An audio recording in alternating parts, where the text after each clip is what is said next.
ماتش الزمالك والمصري عزيزي المشاهد لسه خلصان دلوقتي، فقلت اطلع كده ندردش شويه مع بعض عن الماتش وايه اللي حصل والكلام ده. نادي الزمالك يا سيدي بيفوز على النادي المصري البورسعيدي بنتيجه 3-0. نادي الزمالك كان هو مجملا طول الماتش هو الاحسن، هو الطرف الافضل، هو اللي بيستغل كل الفرص اللي بتجيله، عكس النادي المصري اللي ما كانش في حالته تماما. عكس الشوط الاولاني الفرقتين كان فيه هجمات هنا وهجمات هنا، يعني كان كل شويه فيه هجمه. صلاح محسن بيضيع هنا، بيزيرا وادم كايد بيضيعوا الناحيه الثانيه، وناصر ماهر نفس الكلام.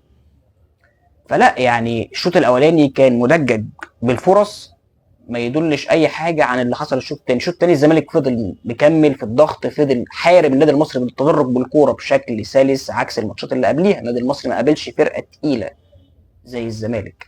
اول ما اصطدم بالزمالك اديك شفت، الزمالك كان ضاغط، حرم المصري من الطلوع بالكوره، قدر بضغطه واي كره تانية كانت لنادي الزمالك قدروا ان هم يترجموا او يعملوا عدد اكبر من الفرص من النادي المصري. النادي المصري كان كل اعتماده على عبد الرحيم دغموم والكرات العاليه اللي بيلعبها صلاح محسن. صلاح محسن عمل كذا كوره الشوط الاولاني حلوين، بس محمود حمادي ضيع واحده اللي انت شفتها اللي هو طيرها دي. والهجمات اللي هي كانت في كوره كده لصلاح محسن على الطرف اليمين في اخر الشوط الاولاني، بس هي خبطت في المدافع وراحت لمحمد صبحي بمنتهى السهوله. عكس نادي الزمالك، اللعيبه الحريفه يا جدعان بتفرق. الحريفه بيفرقوا، يعني انت نص ملعب الزمالك النهارده دونجا اللي مدي اريحيه لعبد الله السعيد وناصر ماهر. ناصر ماهر النهارده عامل اداء ممتاز، اداء جيد جدا. عبد الله السعيد نفس الكلام.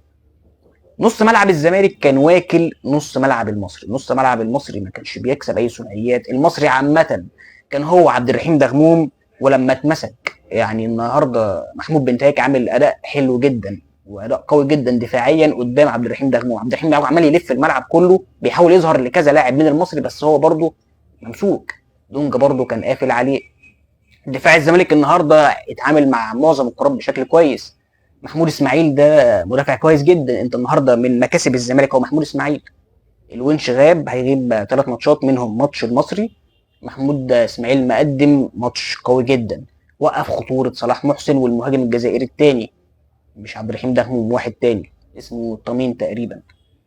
فمجملا كان دفاع الزمالك قوي، دفاع الزمالك اتعامل مع الكرات بشكل كويس.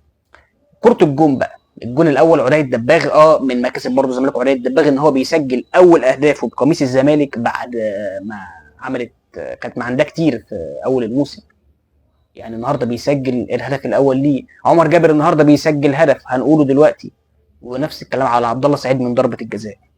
النهارده يعني توتال لعيبه الزمالك كلهم كانوا كويسين. ادم كايد هو اللي يعني ايه يا عم، انت ايه عايز ايه طيب يعني.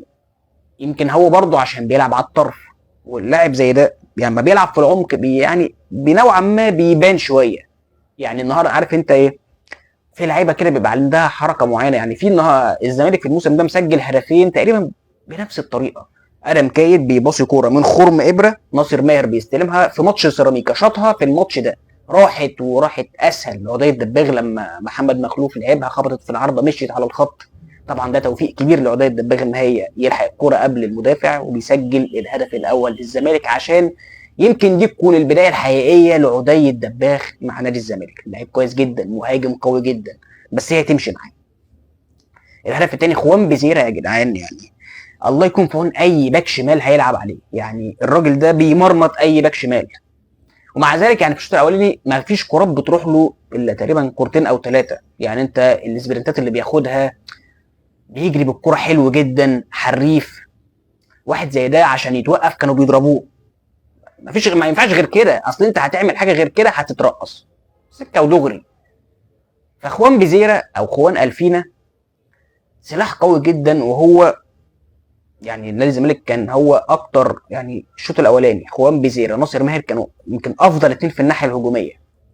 كانوا بيمسكوا الكوره بيقفوا على الكوره بيدربلوا حلو قوي بالكوره بيخترقوا، فلا بيعملوا قلق قوي على اي دفاع. فاخوان بيزيرا ناصر ماهر لو كان في شيكوبانزا كانوا هيبقوا الموضوع شكل افضل شويه، ان الزمالك كان الخطوره كلها بتبقى من ناحيه اليمين خوان بيزيرا او من العمق ناصر ماهر. فانا عايز اقول لك ان خوان بيزيرا ده من اللعيبه عشان تقطع منه الكوره لازم تضغط عليه بكذا لاعب، واحد بس او اتنين برضه مش هينفع، هيعدي وشفناها.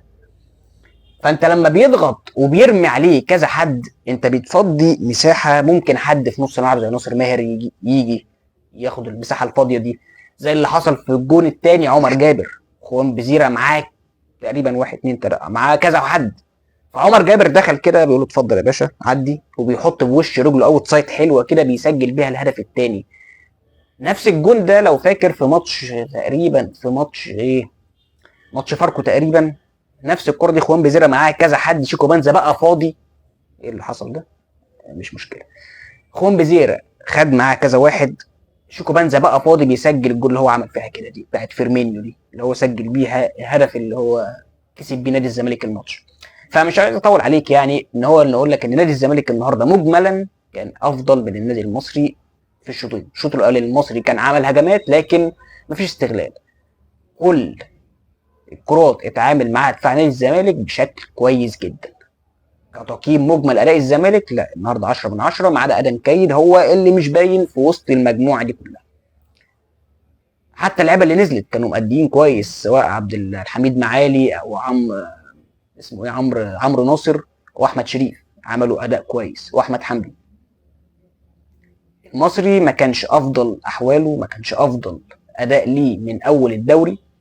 الزمالك بضغطه عليه حرم المصري حرم المصري من خروج بالكوره، وهو ده اللي معطل النادي المصري. زائد طبعا ان هو كان مقفل الدنيا على عبد الرحيم دهموم اللي هو العنصر القوي في خط هجوم النادي المصري.